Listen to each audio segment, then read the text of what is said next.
Alors, je m'appelle Christine Proulx, je suis étudiante en enseignement des sciences et technologies au secondaire à l'Université de Montréal.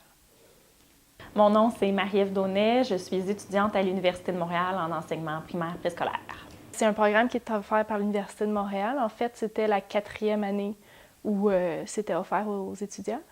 Le stage était d'une durée de 9 semaines. On était un groupe de 19 étudiants qui sommes partis à la fin d'avril et qui sommes pour la majorité revenus au courant de l'été qui a suivi.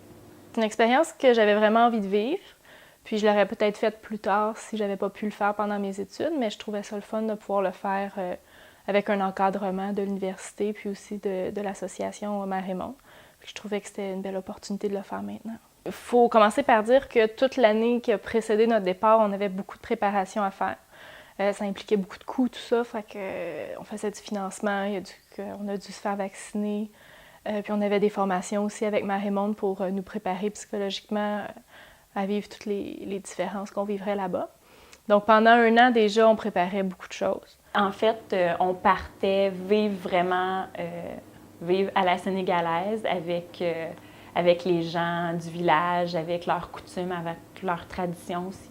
1 semaine après, déjà, on commençait l'école avec un superviseur, tout ça, mais on commençait déjà à enseigner après 1 semaine. Fait que tout s'est passé très vite au début. Rencontrer les gens, apprendre la langue, tout ça, puis apprendre aussi le système éducatif qui était différent. Bien, moi, j'ai eu la chance de tomber sur une famille vraiment extraordinaire, même s'il y avait des barrières de langue et de culture. Les gens étaient très gentils, il y avait beaucoup d'enfants aussi dans ma famille. Fait que ça, c'était vraiment un refuge pour moi. Là. Quand j'étais dans ma famille, même si c'était pas ma vraie famille, évidemment, je me sentais quand même chez moi, puis les gens étaient accueillants. Fait que ça m'a beaucoup aidé à passer à travers tout le stage, là. En fait, quand on est en village, même si on est seulement qu'à 3 km de la ville, ça signifie qu'il n'y a pas d'eau courante, qu'il faut se rendre à un robinet qui, lui, vient d'un forage pour avoir de l'eau. Quand l'heure des repas arrive au Sénégal, il faut faire face à une réalité particulière. C'est qu'en fait, les gens mangent ensemble dans un immense grand bol. Et puis, bien, on a les 2 fesses dans le sable ou sur un petit banc, puis on mange avec ses mains. Et les hommes qui sont parfois dans le même bol que nous ou dans un autre bol, eux ont le droit de manger avec des ustensiles. Alors, des fois, c'est un peu choquant, je dirais.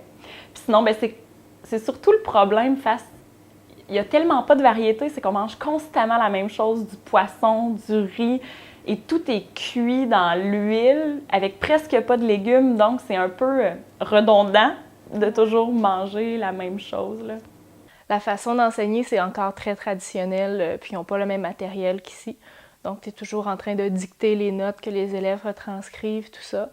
Les effectifs des classes aussi sont vraiment différents. Je pouvais avoir jusqu'à 70 élèves dans ma classe. C'est tout petit, ils sont 3 par bureau, il fait chaud. Puis, par contre, la discipline est quand même très bonne. Rendu au secondaire, ceux qui sont là, c'est parce qu'ils veulent apprendre, puis t'as pas beaucoup de discipline à faire. Mais juste de donner le cours en avant, c'est un exercice, là. T'es en sueur, il fait chaud. Puis, il y avait aussi la barrière de la langue. Même si l'enseignement se fait en français, ils ont un accent très différent d'ici, qui ressemble plus à l'accent français de France, mais même là, ils ont un accent africain qui est différent du nôtre. Puis je donnais le cours, puis souvent je voyais dans leur visage qu'ils ne comprenaient pas ce que je voulais dire.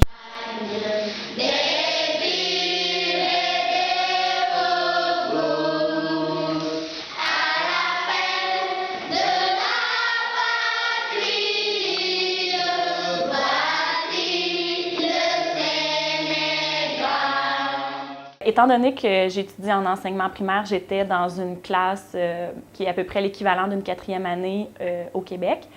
Puis il faut faire face aussi à la réalité. Les enfants, en fait, sont frappés dans les classes quand ils ont un comportement qui ne répond pas aux attentes de l'enseignant ou tout simplement quand ils font des erreurs.